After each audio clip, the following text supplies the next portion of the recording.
من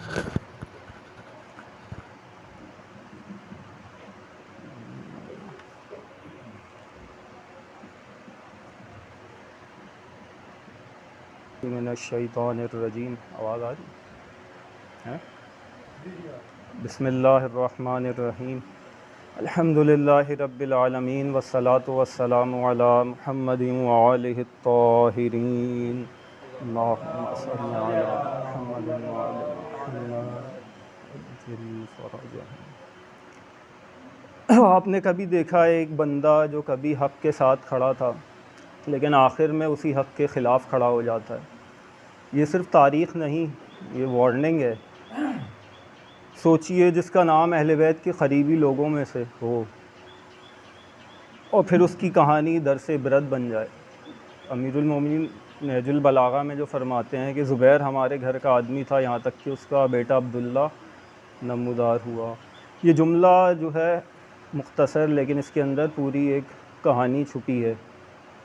ہماری زندگیوں میں بھی ایسا ہوتا ہے، جب کسی دیکھیں ادارے میں، تنظیم میں، تشکیل میں کوئی نچلے مقام پر ہوتا ہے تو اوپر آنے کے لیے پہلے کوشش کرتا ہے، محنت کرتا ہے، پھر آہستہ آہستہ جو ہے اوپر پہنچ جاتا ہے کسی مقام پہ. پھر جو ہے غفلت شروع ہو جاتی ہے جو انسان کو اپنے منعم کے انعامات بھلا دیتی ہے، اور وہ اپنی نعمات جو اس کو عطا کی گئی ہیں اسے ٹیک ایز گرانٹڈ لینے لگتا ہے، یعنی یہ میرے لیے ہی ہے، اب میں جیسے چاہے اسے استعمال کروں.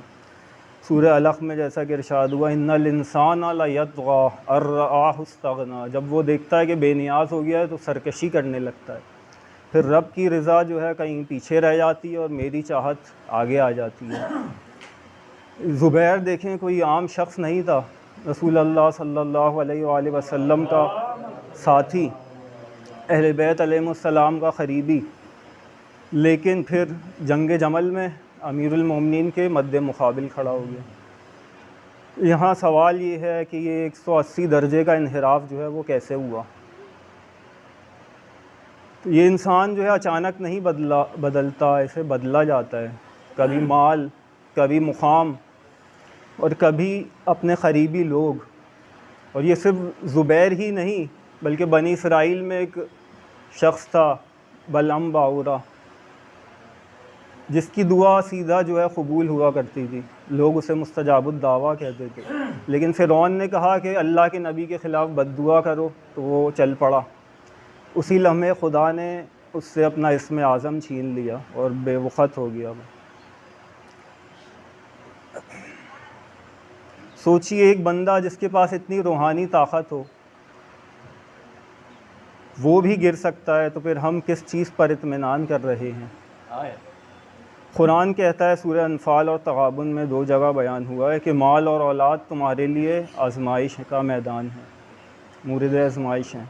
یعنی امتحان صرف مشکل وقت میں نہیں ہوتا بلکہ یہ کبھی کبھی رحمت کے ساتھ جو ہے کیا جاتا ہے، رحمت کی شکل میں آتا ہے امتحان.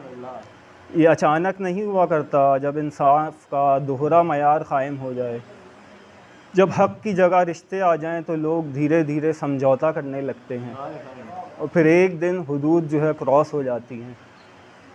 انسان کی زندگی کا سب سے بڑا دھوکہ بھی یہ سوچنا ہے کہ اب جو ہے سب کچھ ٹھیک ہو گیا، اس کا مطمئن ہو جانا ہے.